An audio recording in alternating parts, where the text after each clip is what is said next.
Here. Vice Chair Marcy Nefrio. Here. Secretary Sienna. Here. Jana Balsamo. Jeffrey McMillan. Here. Vincent Mace. Cynthia Rice. Can we salute the flag, please? Allegiance to the flag of the United States of America and to the republic for which it stands, one nation, under God, indivisible, with liberty and justice for all.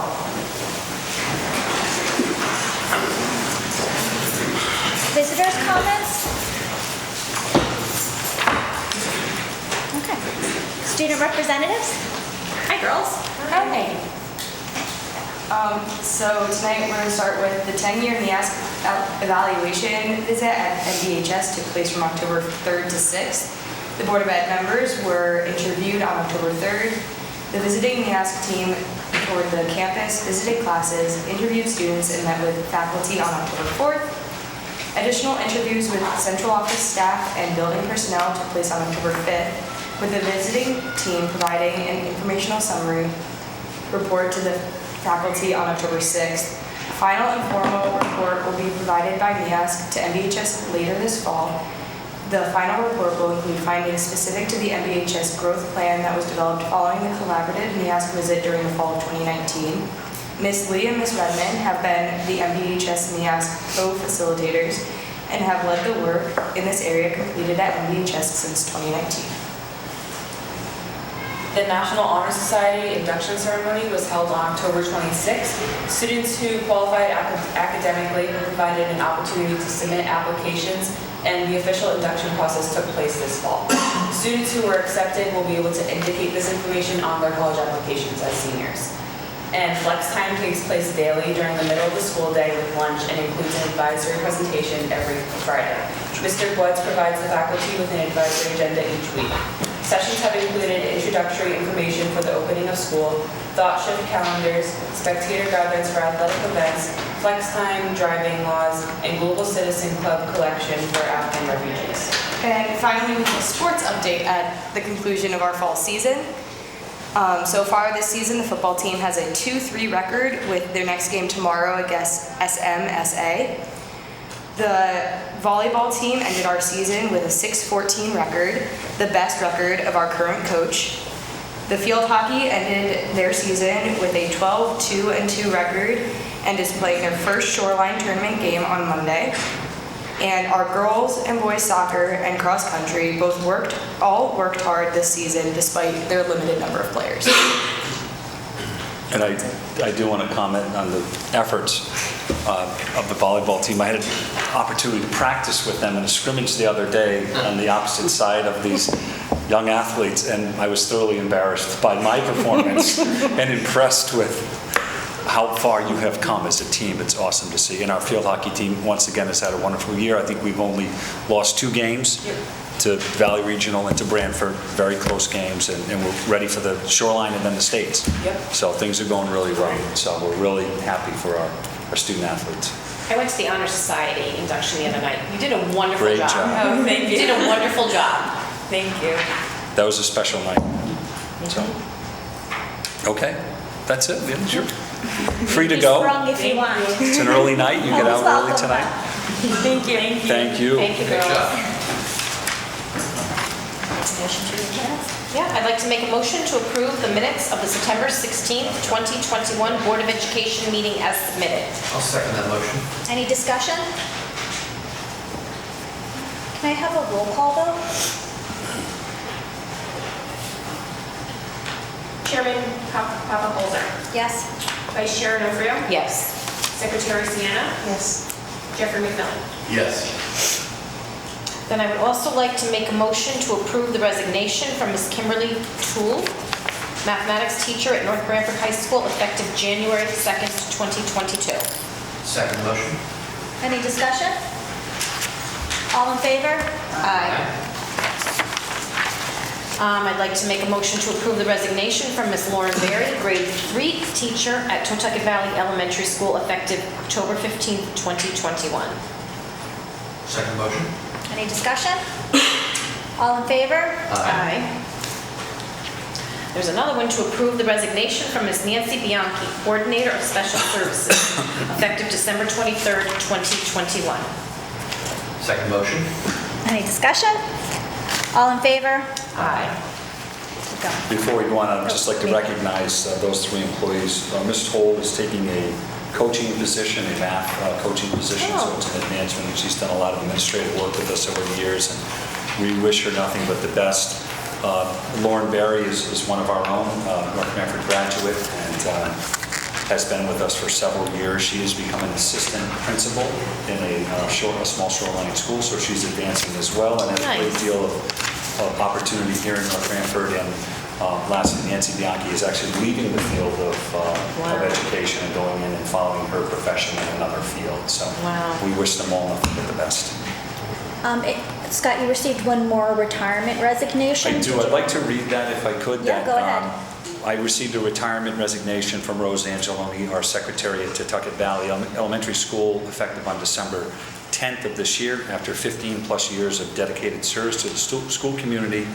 And she had served in the past on the Board of Education, and obviously is on the council now, and has been a shining star in the community, always involved, and has been a wonderful asset to our secretarial team and a great leader for them, and a real big part of our school system. So I want to recognize Rose and wish her nothing but the best.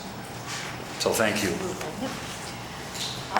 Then there's a motion to approve the appointment of Tricia Michna to the position of one-year-only grade 3 teacher at Totucket Valley Elementary School to be placed on Master's Step 2 per the contract between the North Branford Board of Education and the North Branford Federation of Teachers.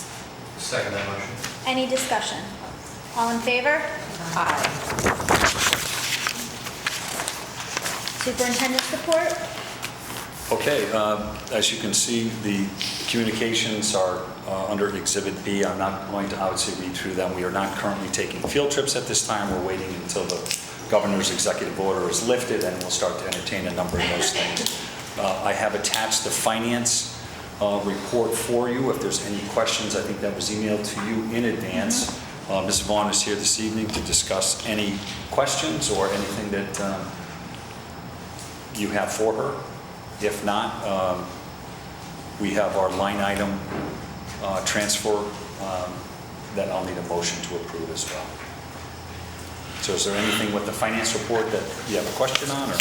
No, I had a chance to review it. Did everyone have a chance to review it so we can make the motion for the transfers? I did. You didn't review it?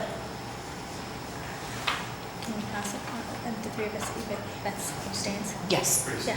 Yes. You could abstain that. No, abstain. Yeah. I'd like to make a motion to approve the line items transfers as submitted for the 21-22 school year. I'll second that motion. Any further discussion? Okay, can we have a roll call vote, please? Sure. Thank you. Chairman Holzer. Yes. Vice Chair Nofrio. Yes. Secretary Sienna. Yes. Jeffrey McMillan. Yes. Okay, thank you. Moving right along, there's nothing under legal services. We're going to wait until the budget process to open those conversations up and dig into that. The only thing I would ask, and we don't have a full board, so it would be more of an issue when we reconstitute and we, after the election, that we should be looking at law firms so we can try to have a one-stop shop as opposed to 3 different law firms. So we have all the expertise we need in one house as opposed to using 3 separate firms. So that's something we want to consider. Okay, sorry, Scott. No, that's okay. Thank you for clarification.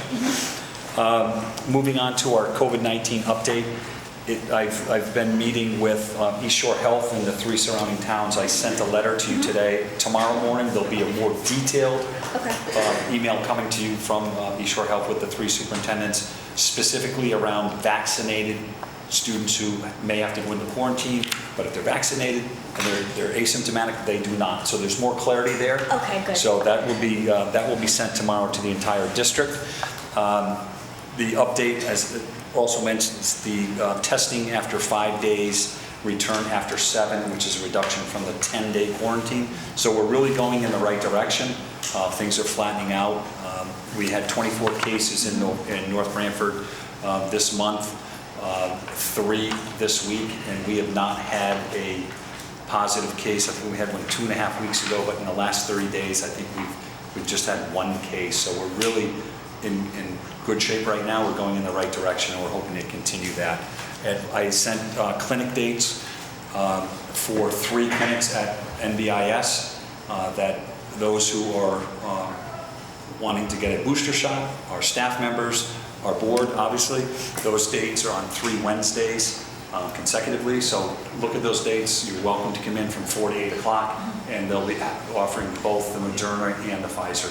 So whatever one you had the first time, if you want to stick with that, you can get that as well. And we'll be putting that information out to all of our staff. And we also are looking to do one at the high school out of convenience to our staff, like we did with the first and second doses. So I went last Wednesday night to the one at North Branford Intermediate School, and it was run with East Shore and Griffin Hospital.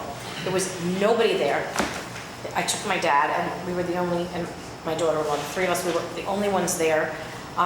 They were wonderful. They were, I mean, they were wonderful. It was in and out. They couldn't have been more accommodating. They were efficient. They were on top of things. Very easy, much more convenient. Good. So that's what we're looking to do, have it accessible, easy, and for our staff. Okay, I have the student achievement, but I do have a couple of other ones, maybe if we just get those off. Exactly. Okay. Town manager pending requests, we have nothing right now. Okay. I'm going to ask our members of our permanent project committee to talk about the groundbreaking today, because I think that's only appropriate with, the renovation update as well. So thank you, thank you, thank you. That's why the shovel is here tonight. I don't want you to get the wrong impression why we have a shovel sitting at the table. So that shovel was the first to break the ground, somewhat ceremonially, for our school. And as we were entering the somewhat closed area for the school being built, we saw some great progress. It was an exciting day. Yeah, it was. First off, we had great weather, so I think it was a nice point to get out there and get our shoes a little bit muddy, but not too muddy. And really nice event to see everyone get together. The town council was there. A lot of the dignitaries amongst our organization were there.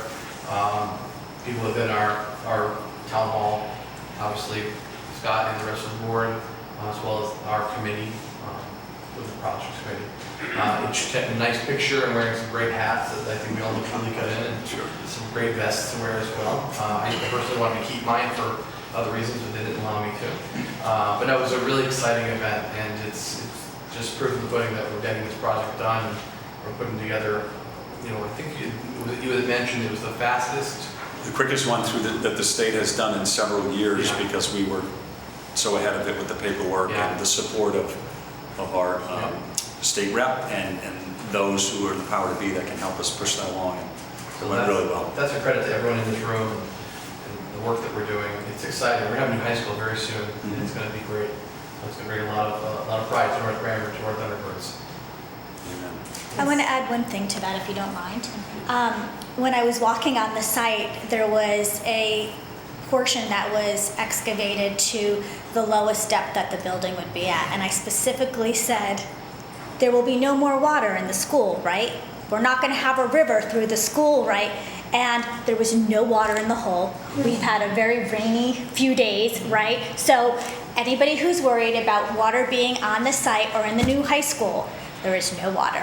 The job was done thoroughly, and there will be no water in the new high school. Yes, well done. Okay, go ahead, Melissa. And I noticed, I looked up and there were a lot of students that were walking the hallways and looking at the work that had been done because the footings are dug. But Monday, I was told, cement comes in. And I'm just extremely pleased because I was there for the first high school. I'm there for the next one. Steel will be in next week as well. Steel orders going in, so this thing's being built. We're in too deep right now. There's no turn to be in a pickle if we stopped it now, yeah. I thought they were using our shoveling skills to lower the price. Wow. That's why so many of us here were shoveling. I don't think it works that way. Yeah. They never work. Well, thank you, and it was really nice to have the entire board there today supporting us, so I want you to know that. We certainly appreciated my high school staff being there. renovation project, as Jeff mentioned, is moving right along, and they're meeting diligently and taking on these tasks of approving and recommending, and things are really going well. Community Roundup, Principal O'Rourke from the North Branford Indian School, they had a great annual Community Roundup. We did not do it last year because of COVID, obviously, and with all of the disruption with the building, we had to really work together to make this happen, and I think we had over 4,000 donations. Over 4,000 donations. That's great. To the- 4,000 donations, 15 teams of students, 32 students in total, families, over 20 staff members, many of their families coming out to make a difference. So all that will go right to the pantry. So it's a great day, a lot of pride, and hopefully you feel that with where a lot of people are at right now. First year in a lot of years they came by my street. Normally I have to drive it down to the intermediate school, and I came home from running errands. I'm like, oh good, they picked it up. That's good. Okay, we can move through committee reports. I don't think anybody had committee other than, Negotiations will just be an executive session. It's just to look at the administrator's contract and to take action on that. good, Dan. And that was it. No. No, there was no budget, curriculum, pension, policy, and Jan is not here to report on ACES. So, Anything else on permanent? is there anything else on permanent project that you need to share No, or and want to share? we're moving forward on some other areas as well. Roofs on the high school, on the SCW, as well as looking at the project for the roof reconfiguration per se on the intermediate school. It's already been approved in its initial phase, underneath the flat roof, although they're now looking towards, they've got some drawings done, to look at some pitch that's going to match really the rest of the campus. And I think that's the way to go. It's going to look great. Will that resolve some of the water issues? Tremendous amount, yeah, it's going to go up tremendous amount of the water issues. Yeah. Move the pooling away from it. So there's a lot of work being done in this town for the betterment of our school system, and it's the right work to be done. Yep. Yep, perfect. Well, it's taking care of our infrastructure, you know, which is what we really need to be focusing on. So that being said, before we do transition over to the assessment, I just wanted a couple of quick thank yous. If you are not aware, I'm sure you are, that Jeff and Vince are going to be going on to the council, and I want to just take a real quick moment to thank them for their dedication and commitment. Thank you, sir. We really appreciate everything. It's not goodbye, we'll see you on the other side. Thank you. And Vince? Thank you very much. There's some colors. I threw a little fruit in there just to throw Thank you you, off. yes. It's a great leadership. Wonderful. We're going to miss you. Thank you very much. So, Oh, don't worry, we'll be at the meetings to haunt you about a few things here and there. we'll see you in budget You season. haven't seen the last of us. Well, it's been my honor to be part of this, so thank you. And Absolutely. that's wonderful. Yeah, you both have deep ties to North Branford, and that all your decisions have reflected your commitment to our community, and through your backgrounds and your histories and your children and everything else. So, thank you. They brought a lot to the table here, and you'll bring a lot to the table at At the council. the council absolutely. level. That's the goal, we hope. Yeah. Looking forward to working with you again. Oh, same here, Jeff. Okay. That being said, assessment. We're going to turn it over Yeah. to Ms. Wooten. It's a PowerPoint. We're going to turn the lights off in the front, so if you want to move so that you can see, I'd invite you to do that.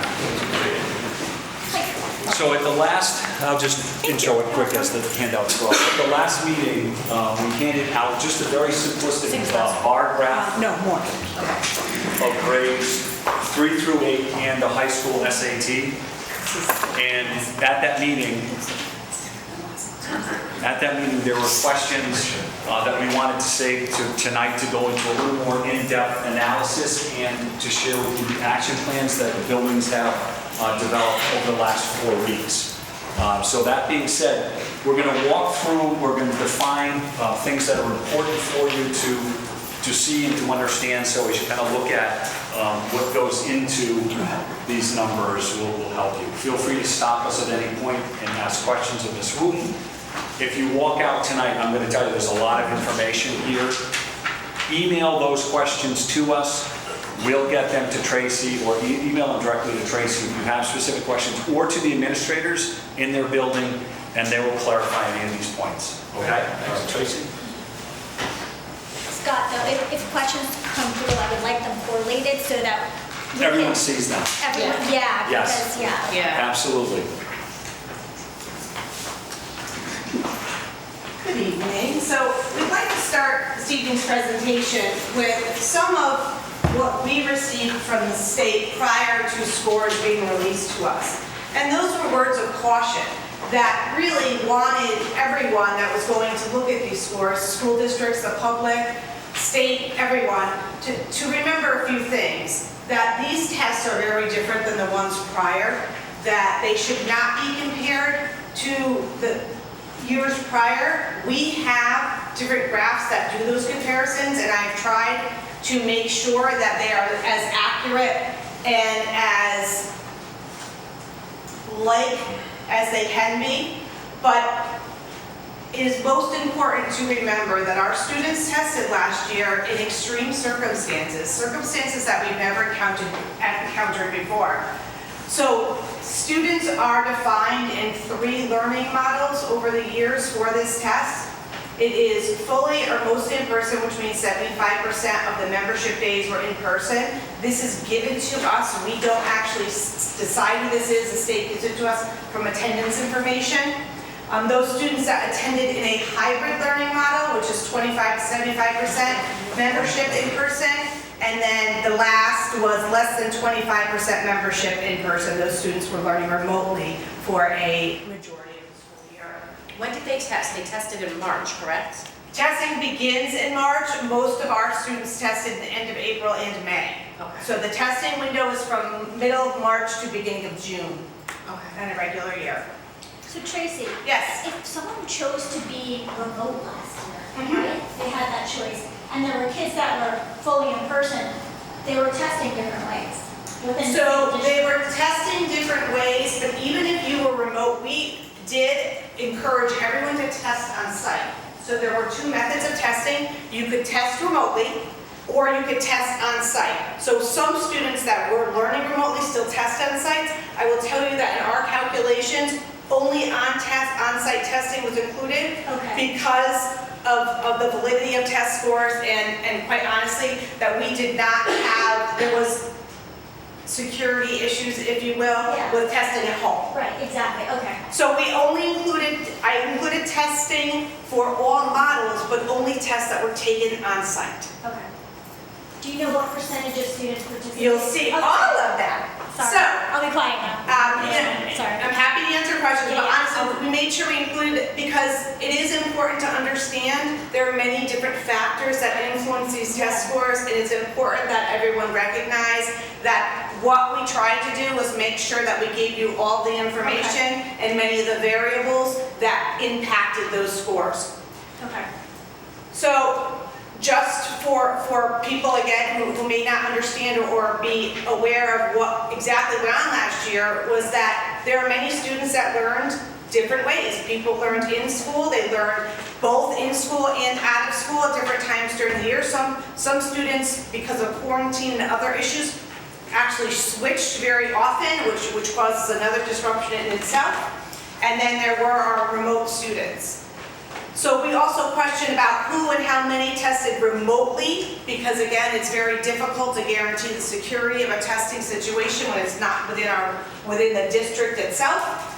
And then, obviously, these are unmatched data. Because of the circumstances, there is no exact match. It's very difficult to say, we can look at a point prior to this and say that we are using it as a growth measure, because there is no identical form anywhere else. So the second part is, again, we've kind of already spoken about it, but the state determined things that really were logical, quite honestly. It said that the students that learned in person lost the least ground. These words are directly from the state's report on learning, based on the scores. So they lost the least ground academically. Those who learned in hybrid and remote showed substantially weaker achievement and growth during the pandemic than our in-person learners. And although most subjects were definitely impacted, mathematics showed the most discrepancies in learning between those in person and those either in hybrid or remote. And is this for all grades? This is for all grades. It's overall. The state made these, so this is what the state made generalizations and trends. This is what they came up with. So obviously when we see this, not only did we know that what was going on was going to be impacting student achievement, but many of the things that we needed to do well during this time when students were going through the pandemic and turmoil, and our teachers were, and the towns were, and the state was, the whole nation was, we made sure that we were making progress on our strategic plan that actually coincide with ESSER priorities. So one of the ways that we addressed what was happening to our students even prior to testing was that the state, well aware of the difficulties students and teachers were going to have, with the aid of the federal government, provided us with ESSER funds. There was an ESSER 1 grant, an ESSER 2 grant, and an ARP ESSER grant, which is the American Rescue Plan, sometimes referred to as ESSER 3. So there were priorities for those grants that you had to use. So what I've done here is have in the left-hand column the ESSER priorities that we had to use when we were building the grants and applying for the funds, where those match up with the strategic plan, and then what in the strategic plan is being done with the money from those funds, or was done, because the funding was also last year.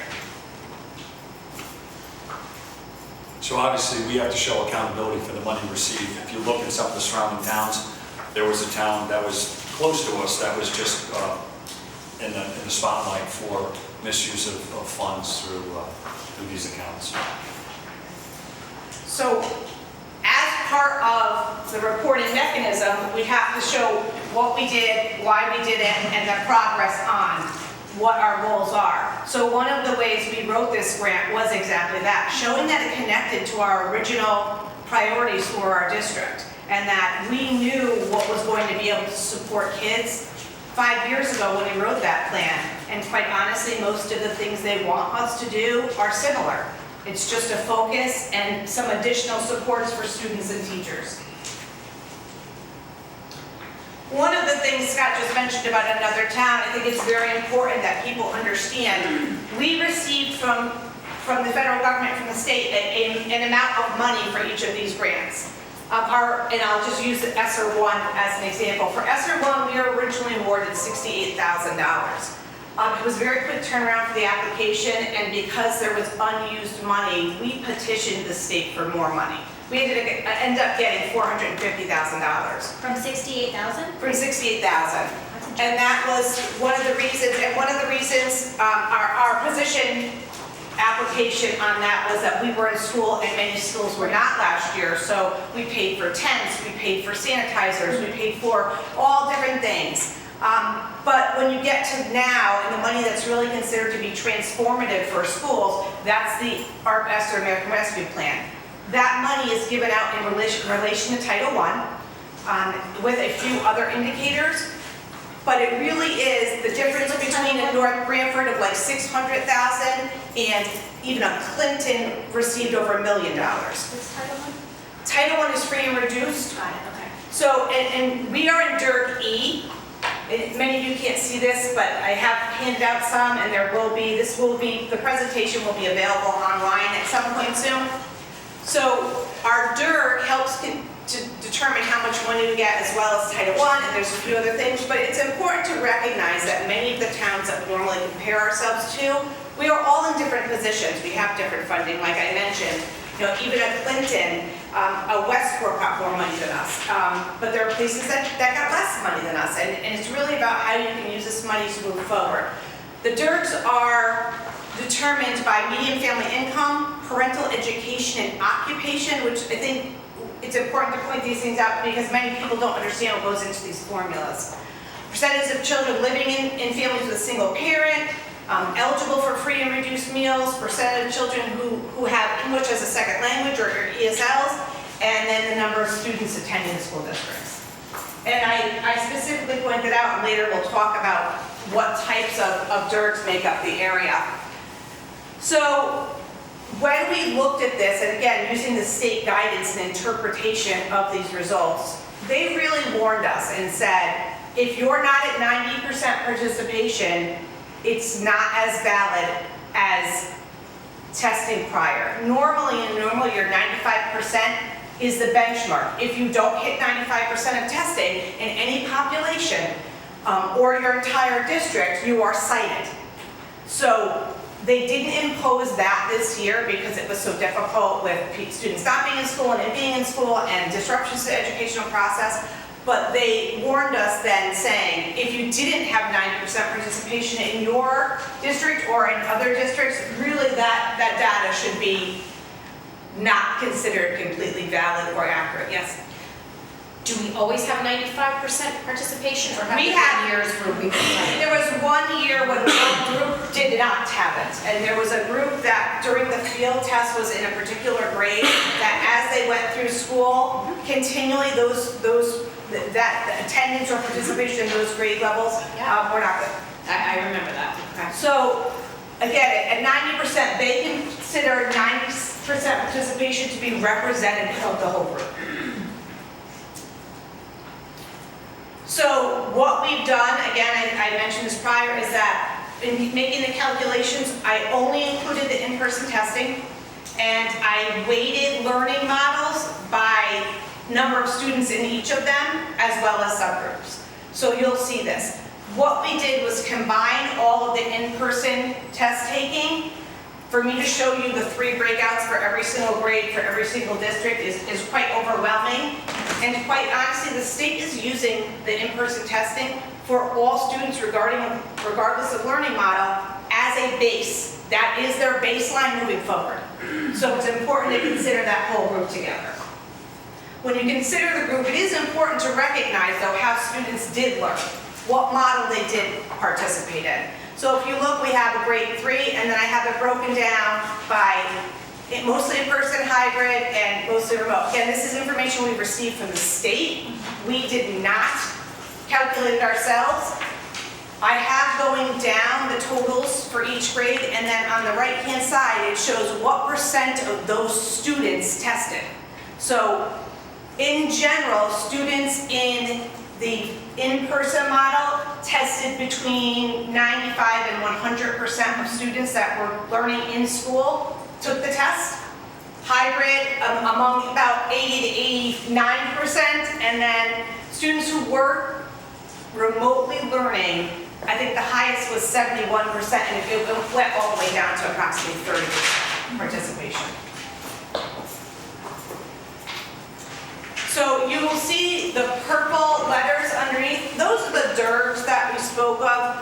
We've traditionally used surrounding towns for comparison, so we continue to do that, but again, always like to indicate that although we use them to compare because it's what's most familiar to people in the town, is that there are differences that are significant between these towns. So DIRG A is considered the most affluent with most resources. And then it goes down from there, obviously. So in surrounding towns, we're looking at from G up to B. We are an E. And then we have East Haven at a G, and you can see Hamden a G, all the way up to Guilford and Madison that are Bs.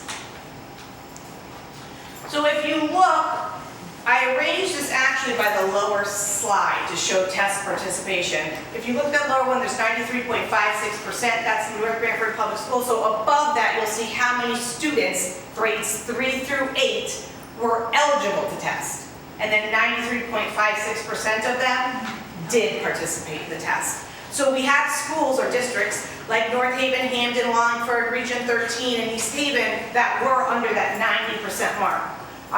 Obviously, East Haven at 88 is close, but under the 90% the state had recommended that scores are truly representative of the populations.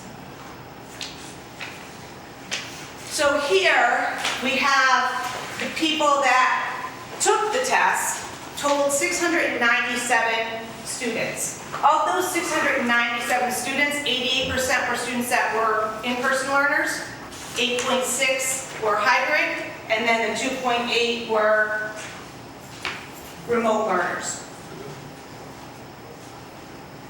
So here is just a quick breakdown of the different subgroups that get reported out on. Now, I will tell you that some of the numbers that I have calculated are, I'd say, plus or minus 1 percentage point as a margin of error, because the state does not report anything less than 6 students at any one grade, or does not calculate for any subgroup less than 20. So I was able to do that by backing in and really working backwards that way, but it's important to see some of those subgroups. For instance, English language learners. There's 11 in the district. So at any one grade level, those students aren't reported out. So they're part of a whole, but not separately instituted. We actually had 100% of our L population test, which is awesome. It gives us information about those students because we do see their individual scores, but we don't have the state scoring for them. And I think it's important. Yeah? Exactly. English language learners, so English second language. Then what's non? So the state breaks them up exactly. So if you're an English language learner, you're considered L. Anybody else is considered a non-L. Got it. So like HN is high needs. High needs consists of students with disabilities, the L population, and free and reduced lunch students. So in North Branford, when you combine our hybrid, remote, and in-person high needs students, there was a total of 273 students. 251 of them tested. And then we go from there. So then we have the non-high needs are exactly that. No one that fits into that category of students with disability, English language learners, and free or reduced lunch. Here we have that free and reduced lunch and that non-free lunch. So free and reduced lunch means that students are eligible to have free or reduced lunch at school. And the non means that it's anyone else who does not fit in that category. And then we have special ed and non-special ed.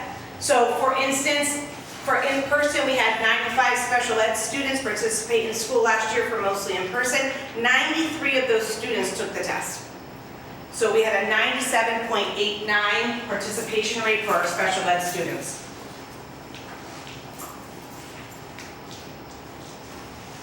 So what we did is I took the main groups, which are considered high needs, special education, and free and reduced lunch, because they're the larger groups within our district.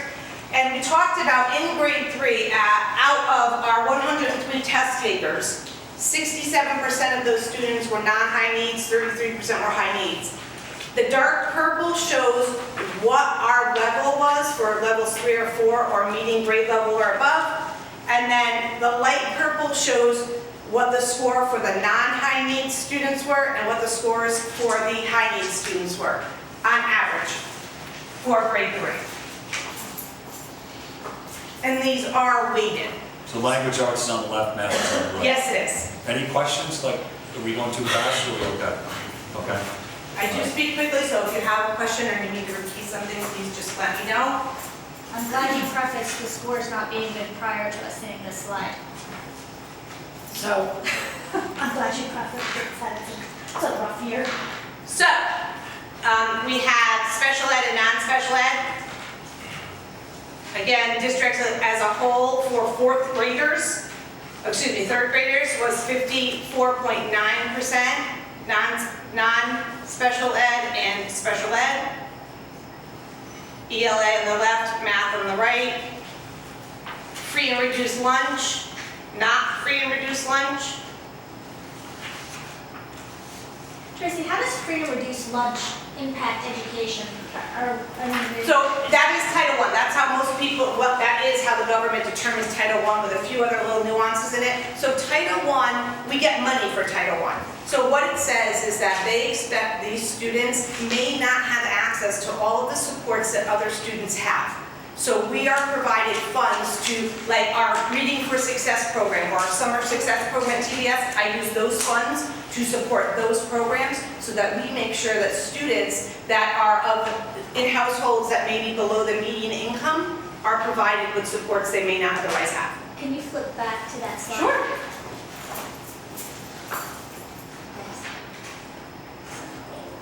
On average in the district, it's approximately 21%. For a free reduced lunch. Yes. So we may be a little higher than 21%. We were, I think when I first got here, around 10%. And in the last X amount of years, we've doubled our free reduced lunch. We've doubled that, but the money for Title I has literally been halved. Yeah, we're getting less money. Are we, I mean, is it normal to see this large of a gap in testing between the two groups? At the lower levels, the impact of experiences at the home are greater than in older years. Because that's a drastic difference. And I have not done this for every single district that we compare ourselves to. We can, the data's there. I just have not done it. Honestly, it's not even about other districts at this point. I'm worried that we're not meeting the needs. Well, just because you would ask if it's normal, so Yeah. I I mean, maybe we could dig deeper at another point, but, and I know last year was a year that if anything was going to be impacted, I could definitely put the two and two together.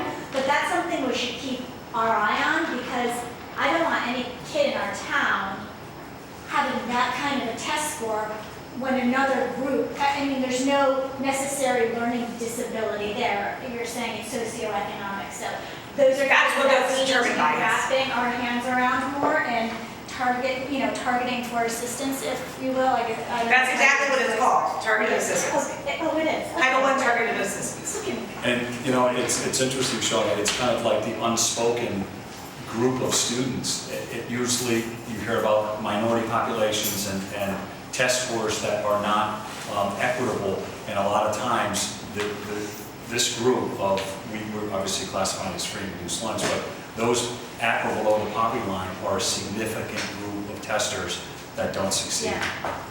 Okay. I wasn't expecting to see that. That's interesting. Yeah. So this is our performance compared to the state. Now for me, these are things that I put kind of the most into when I look at these types of scores. When we've had a year like we had in terms of the disruptions to the educational process, while it was expected that everyone would decline, we did. And the state did, and quite honestly, 99.8% of the districts and students did.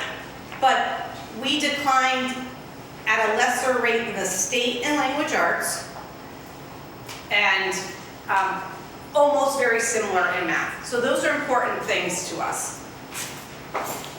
When we're looking at the state, meaning the state in totality, so major cities are in here, like Yes, they are. Bridgeport, Hartford. Yep. Everyone.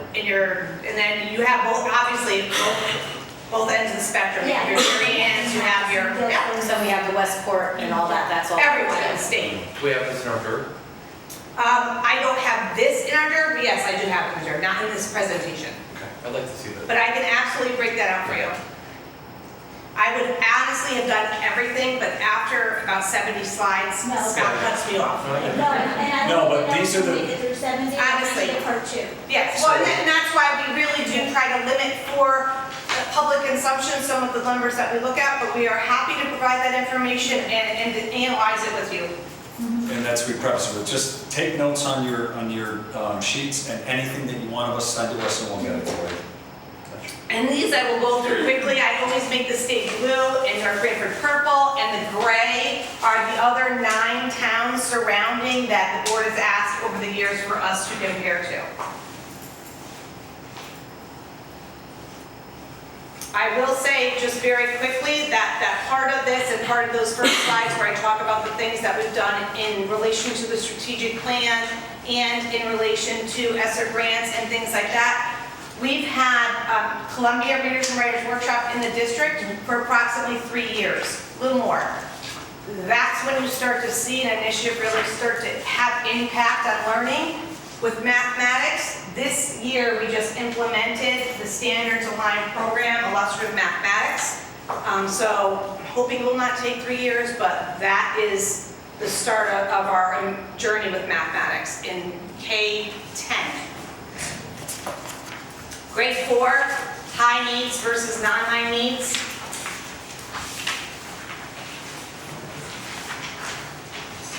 Special ed.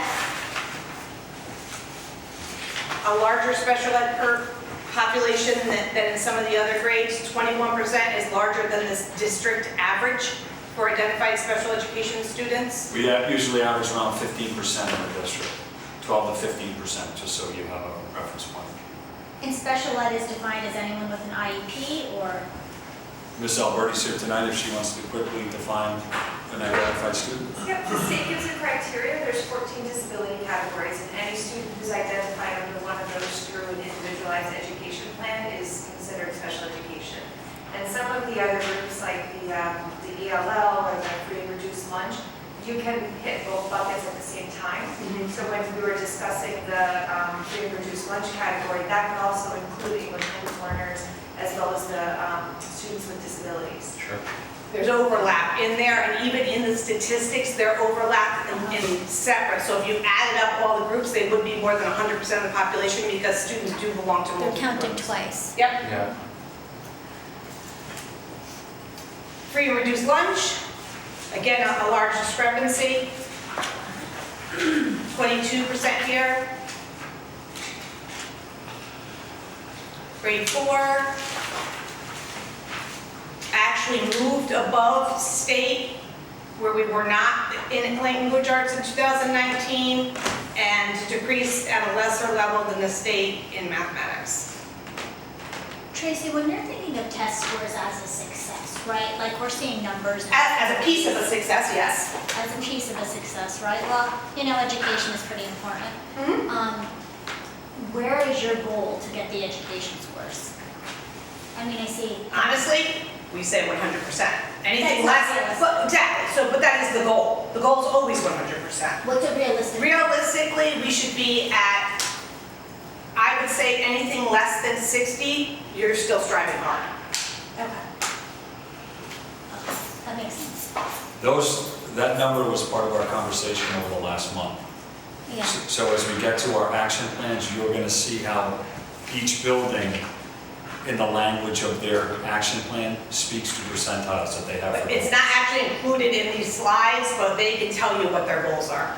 So what we have in the slides are their action plans. We did put, because each building is different and it goes by where the students are now, like some say it will go up 5%. It depends on what the discrepancy between where they are and where they want to be. And we always mark those out at 3 years.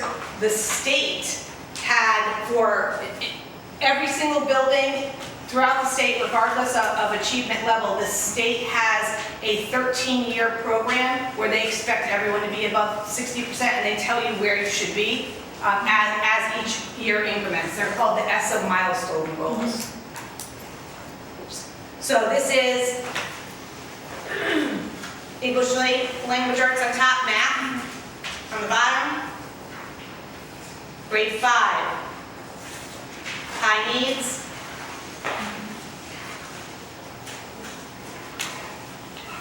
Special education.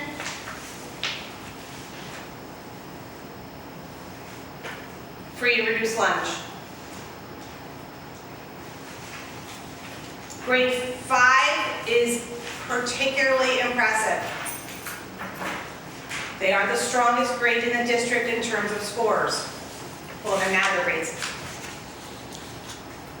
They had the benefit of foundations as elementary school students, 3 years of TC, and quite honestly, we didn't have the new math program for them, and they were still able to succeed at a rate higher than most of their peers.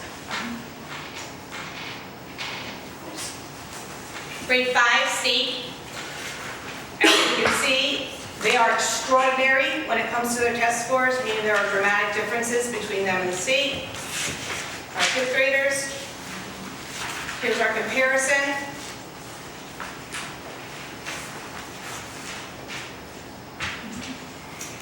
Here are the action steps that both Jerome and Pawtucket Valley put in their action plan. So they have goals based on the students in their buildings, meaning what they're currently achieving and where they would like them to be over time. And these are some of the things that they are, or we are instituting this year or focusing on in order to help students and staff succeed. We are building capacity in teachers while providing supports that are in need time, or just in need, just in time need. So there are things like curriculum implementation. We have a brand new math program.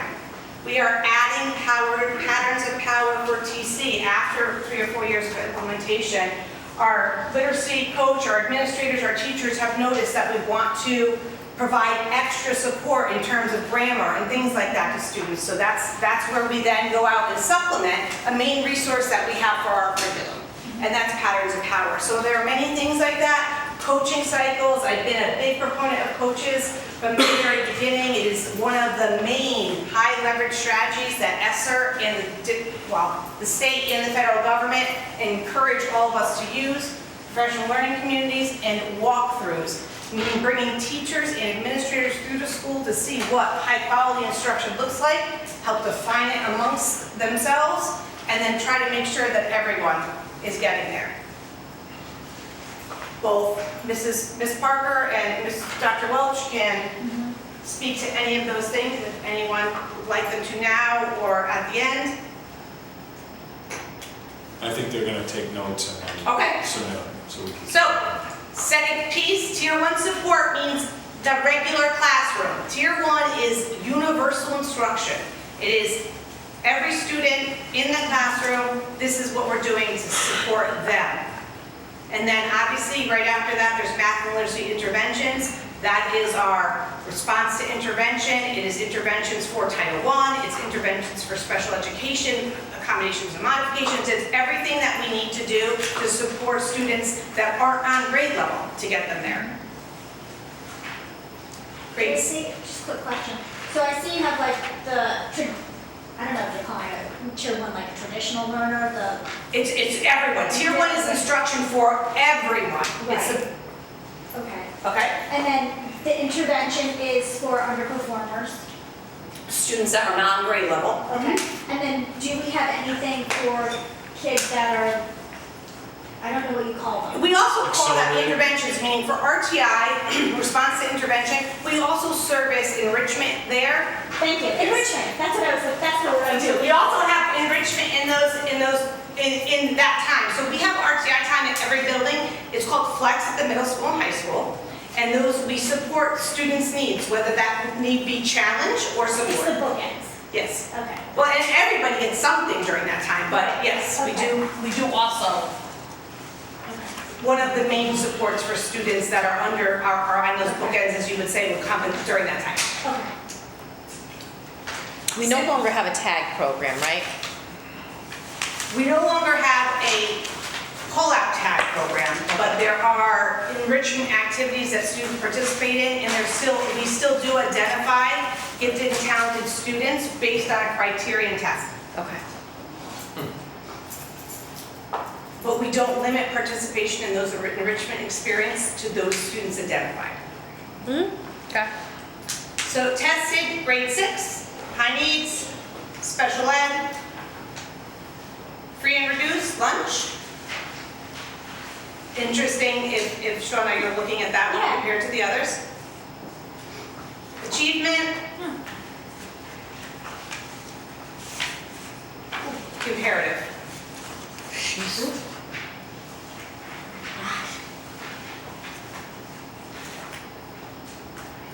Grade 7. Grade 7 math.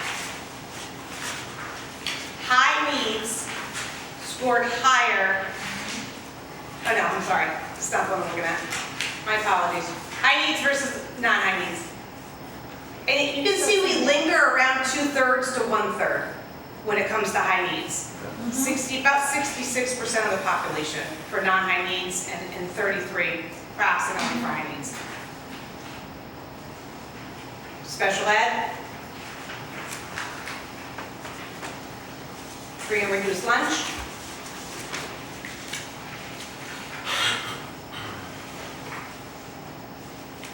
Seventh grade achievement. Comparison. Eighth grade. Special education, free and reduced lunch. This is the one. So free and reduced lunch, I actually double checked these numbers.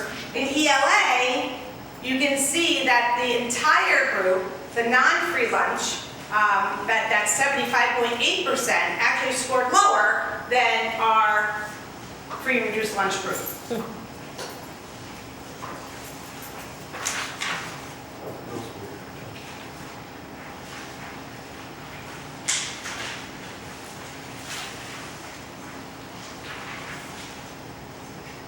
And there are action plans an action plan at the intermediate school. It focuses around 3 major categories of observation and feedback, data-driven decision-making, and professional learning. These are goals for the whole district. Almost everyone has these 3 things in their action plans, but their action plans are really drawn up to address the particular needs of the staff and students at each building. Are there any of those special programs in the intermediate school? Like, Not Flex or... so we have just recently, in the last few years, introduced LLI, which is Level Literacy Intervention. Is that the big program thing you were talking about maybe a year and a half ago? It is a resource that supports students who are not reading on grade level, which is at the middle school level and elementary school levels. I'm not sure exactly what it was, but I thought there was like and it might have been for a younger grade, but a whole program like English and writing program. It might have been for the younger kids. That might have been TC Columbia that we were talking about. Yeah, maybe that was it. Which is, it's pushed up to the middle school. It is. Yes. Yes. Okay, Yep. that's So That's the one when that I takes said 3 years. 3 years at the Yeah. elementary school, they're now in their fourth year.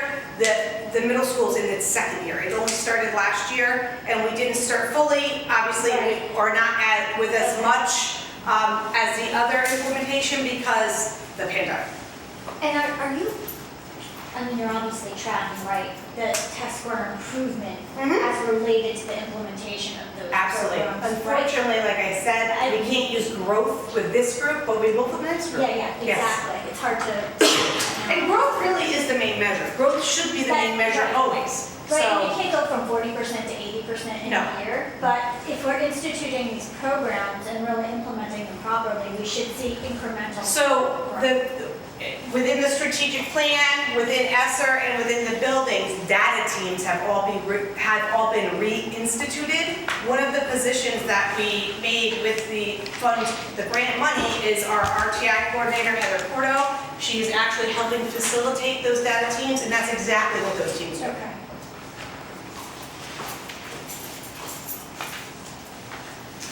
So we're going to leave Smarter Balance testing, move to the high school for SATs.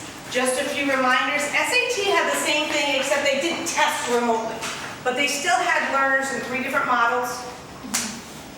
And there were still concerns about participation.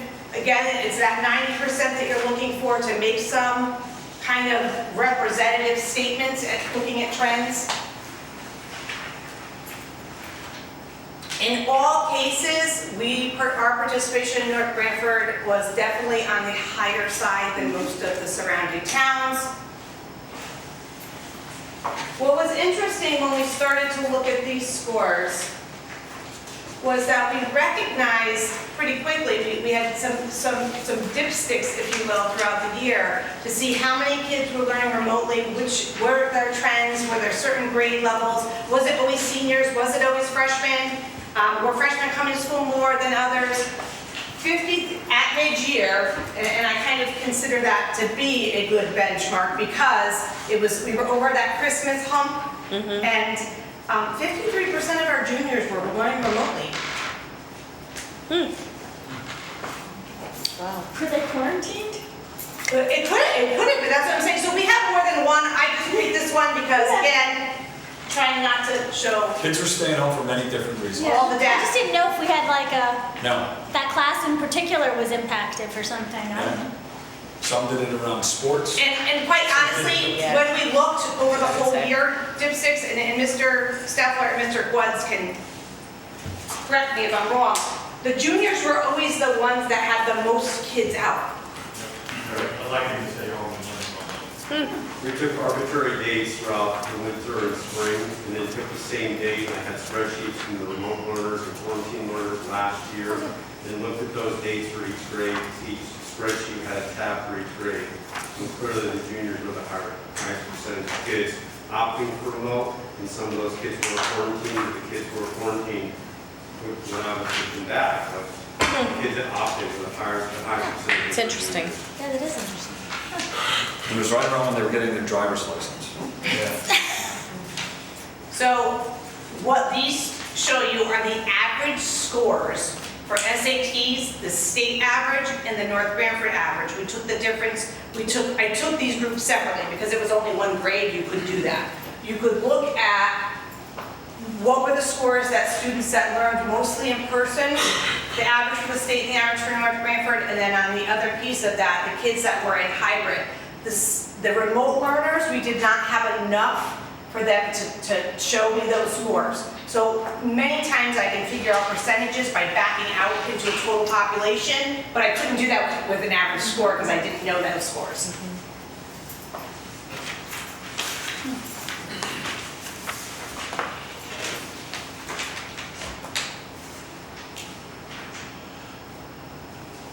So we have EBRW is evidence-based reading and writing and mathematics. There are asterisks next to the districts that had less than the 90%. Obviously, we did not leave them out of our comparisons because they are towns surrounding us. But what we did was to note them as you have no way of determining. And none of the subgroup data is out for SATs yet. So I can't look at special ed, I can't look at high needs, they don't have any of that information right now.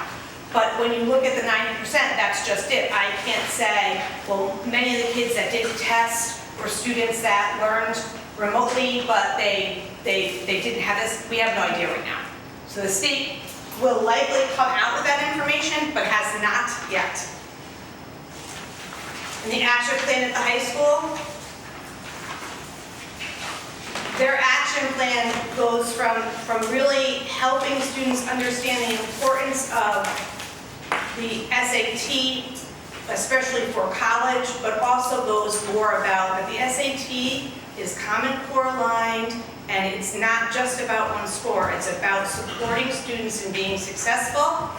They have flex, we have new curriculums, new supports for high school that we never had before, that are new, literally new products that are out because of so many things, like that even older children needing support. We moved the coaches up to the high school this year. They were really a 6-8 focus while the grant was paying for them, while the SIG grant was paying for them, because obviously the SIG grant was MBIS specific. Now that the board has taken responsibility for some of those salaries, we are using them at a much more wide berth of grades. Flex time. There are not many districts in the state that have a separate intervention time or time for students to get individualized support in the day. So this means that students, like never before, don't have to come before school or stay after school to get support from their teachers. Now there's time in the day.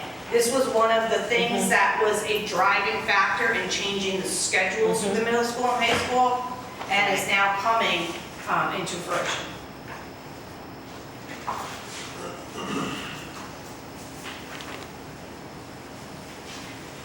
I wanted to end on this slide because I think it's very important. It's very easy to sit up here and start to say, wow, look at these scores, and believe me, as 70-something slides can tell you, I've looked at them many, many, many different ways.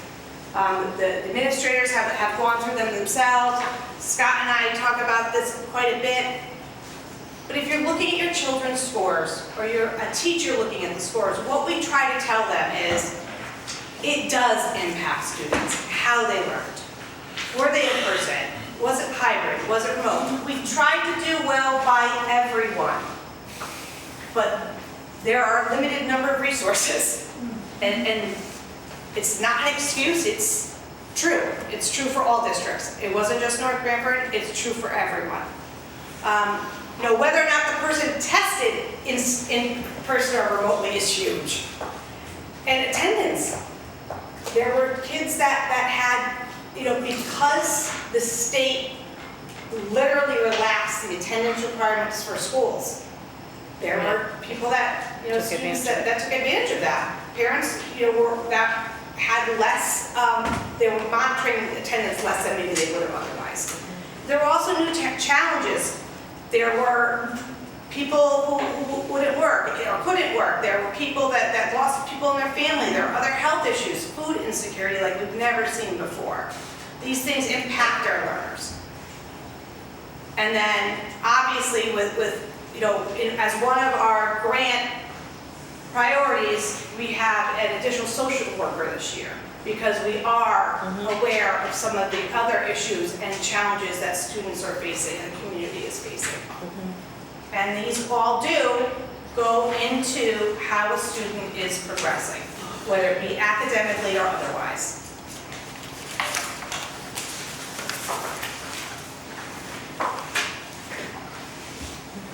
It's a lot to digest. It is a lot to digest. So as we mentioned earlier, there's already been a couple of requests for DIRG information and breakouts.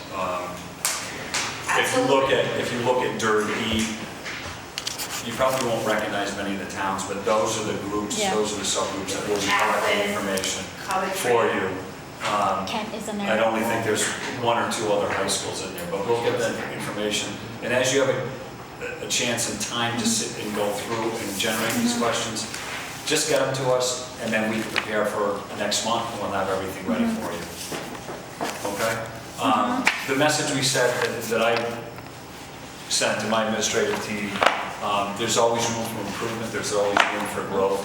I think some things came out tonight, what I heard from, obviously, Chairman Holzer about the discrepancy or the difference in percentiles between students at that line of financially insecure and seeing that difference, and I think that's eye-opening. But that's a reality, and that's something that our administrators are aware of and deal with. We've never had as many grandparents raising our children as we do today. And the roles have changed as educators. And teaching and learning is our highest priority. It's the most important thing we do. But in that umbrella, what we do in wrapping our arms around the whole picture, the whole child, there really has been a great addition of responsibility to the classroom teacher. And that's something that I caution you with, and I'll never make excuses. And we mentioned the 60 percentile in growth over time. That's where we want to be. We want high standards. We've set high standards. We've worked hard on this plan, these action plans. And I think you're going to see that growth once we get back to more normalcy. I'll use that word.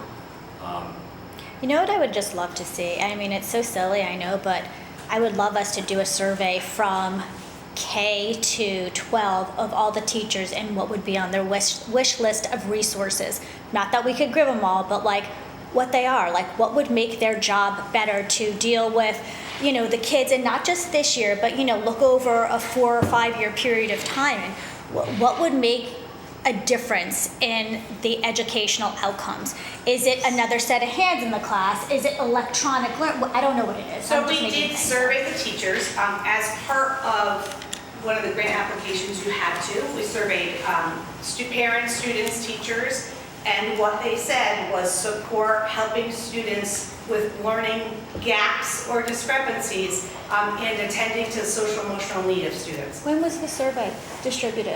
April last year, it was it was digital. It went through the district emails and some of the e-blasts and other things people sent it out at. So it was a survey that said, could you rate your highest Do you priority? still have the, Still have the link for it? I always have. yeah, I know you everything. did, especially because, can you bring it next time? Just what the questions were and then what the responses were? So you Again, can I mean, see? so we didn't ask specifically like for a wish list, but out of some of the priorities that were given in the grant applications, I asked people to rank them. And social emotional support and support for learners in the classroom was by hands down number one, meaning that safety, cleanliness, all of those things, they felt we were doing a great job on, but if we were gonna give them support, they wanted this grant money to focus on those two things. And did they ever give a drill down? I mean, that's kind of higher level. I didn't take a drill down because it was for what we were going to do as an overall plan, Yeah, but we can do that. I'm just curious. I mean, and I know it's not necessarily the role of the board to get into the weeds like that, but I'm just curious to know. Class size is a big one, so Yeah. last year we hired an additional third grade teacher to keep the class sizes down. This year we hired an additional, it's a temporary position, it's an additional kindergarten teacher because those class sizes would be big. So those are the types of things Yeah. that are explicit that people ask for that we can Yeah. adjust, but in terms of like other things, Yeah, you don't know. we Just can like, do that though. and just so we know to build it in, right? Like, and not everybody is going to speak up, right? Like being asked, but in a survey, they tend to write things down. They have a little bit of time to chew on it, and I don't know. I would just be interested to know. What are our average class sizes? Where do we like to keep them? I would say 20 at the elementary, K2 level. Dr. Welch at year 23. What they are, or what I'd like to. Well, No, what- practically, what are what we they try right and now? keep them under. Yeah, being around 20 would be great. Yeah. But they're over 20 right now. We're better than we've been. There's a Okay. couple that are, but we're around 20. Ms. Parker, where are you? We're between 18 and 20. 18 to 20? And if we had not hired the additional kindergarten teacher, those classes would have been over 20, and for kindergarten, That's too obviously not much. acceptable. Right. Especially because many of the students that we have coming into kindergarten didn't attend preschool last year Right. because of the pandemic. Right. So that was one of the needs we had determined Right. when we looked at funding and again, supplying support where it was most dramatic, the need. All right. Again, I'm happy to do, answer any questions, provide any additional information, just let us know what you need and we will happily compile that for you. Thank you. Thank you very much, Tracy. The only thing we have left is the executive session. So why don't we do visitors and press, go to the board, and then we'll go into executive session, don't you? Perfect. Yeah, that way everyone doesn't have to stay while we're in executive session. So is there anyone who would like to speak for visitors and press? Okay. Go to the board? I think a lot of what I was going to say was covered. I was going to talk about the groundbreaking, but we did Yeah. that. The Yeah. Honor Society. Yeah. I think I had one more thing. Oh, the NEASC evaluation. We did touched that on yeah. a Sunday, and that was, The fruit baskets. The fruit baskets. Vin has some good of the board that he'd like He hasn't to. dipped in his yet, has he? Vince, have you been coming in the backside of it? Vince, did you want to say something for good of the board? Okay, go ahead.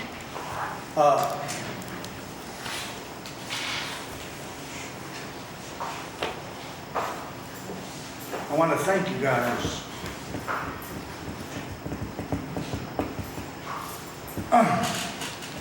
I hate to leave, but I have to.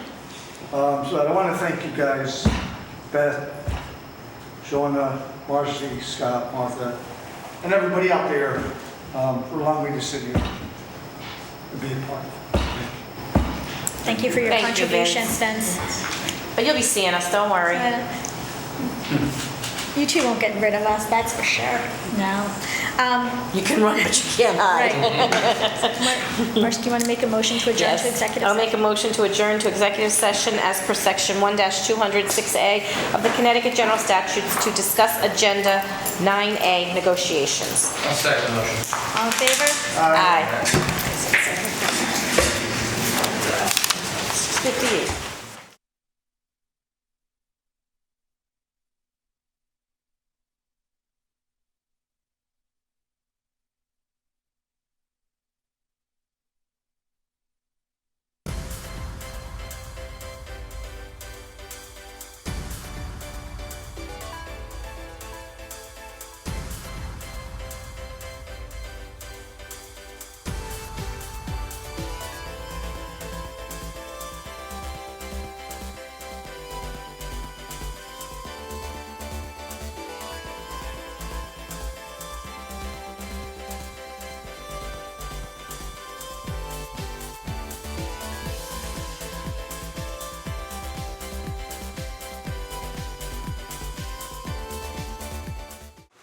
Three days to back out, right? Right. Good thing our meeting was smooth tonight. We didn't scare him away. Yeah, sorry, I'm out. We didn't scare him away. Okay, I'd like to make a motion to approve the contract between the North Branford Board of Education and the North Branford School Administrators Association and the North Branford... That doesn't make sense. To approve the contract between the North Branford Board of Education and the North Branford School Administrators Association for the period of July 1, 2022 through June 30th, 2025. I'll second. Can I have a roll call vote, please? Since we already had the discussion. Chairman Papa Yes. Vice Chair Notary, Yes. Secretary Sienna, Yes. Jeffrey McMillan, Yes. Vincent Mace. Yes. Next record. Yep, the next regular Board of Education meeting is scheduled for Thursday, November 18th. Can I have a motion to adjourn? Make a motion to adjourn. Second. All in favor? Aye. Good luck, gentlemen, Thank on your next mission. That's right, enjoy. Smooth. I gotta go.